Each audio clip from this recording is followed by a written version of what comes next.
ఎందుకు కప్పుకుంటున్నారు? నేను కాంగ్రెస్ కానీ బీఆర్ఎస్ కానీ ఏ పార్టీలో కూడా నేను చేరను. నేను ఫస్ట్ ఒక హిందూ. నా ధర్మం గురించి ఏ పార్టీలో మాట్లాడడానికి నాకు ఫ్రీడమ్ ఇస్తారు అదే పార్టీలోనే ఉంటాను. కానీ ఉప ఎన్నికలు వస్తున్నాయి కదా, మరి మళ్ళీ పోటీ చేస్తారా లేదంటే? ఎక్కడ కూడా ఉప ఎన్నికలు రాదు. ఇప్పుడు గోషా మహల్ గడ్డ మా భారతీయ జనతా పార్టీ అడ్డా, ఎట్లాంటివి కూడా ఉప ఎన్నికలు రాదు. ఒకవేళ వస్తే దాని తర్వాత చూస్తాం. బీజేపీ గురించి మీ ఒపీనియన్ ఏంటి? బీజేపీ గురించి బీజేపీ పార్టీ అంటే ధర్మం గురించి, దేశం గురించి, సమాజం గురించి మంచి పనిచేసే ఒకటే ఒక పార్టీ, అది భారతీయ జనతా పార్టీ. ఇవాళ నేను పార్టీలో లేను, కానీ నేను సచ్చే వరకు ప్రధానమంత్రి మోదీ గారు కానీ, అమిత్ షా గారు కానీ, యోగి గారు పనిచేసే వాళ్ళే కార్యక్రమాలు నేను ప్రచారం చేసుకుంటూనే ఉంటాను.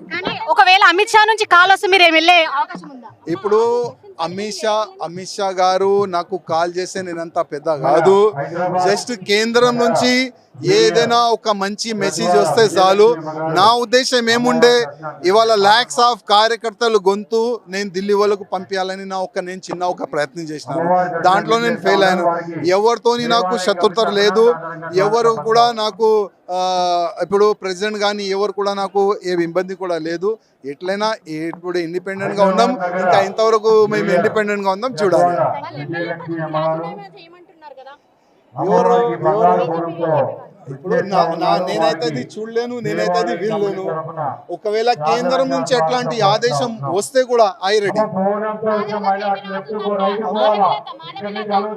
ఇప్పుడు మాధవి లత కానీ ఎవరైనా కానీ ఒకవేళ కేంద్రం నుంచి ఆదేశం వచ్చింది, రాజసింగ్ గారు మీరు రిజైన్ చేసేయండి అంటే నేను రిజైన్ చేసేస్తాను.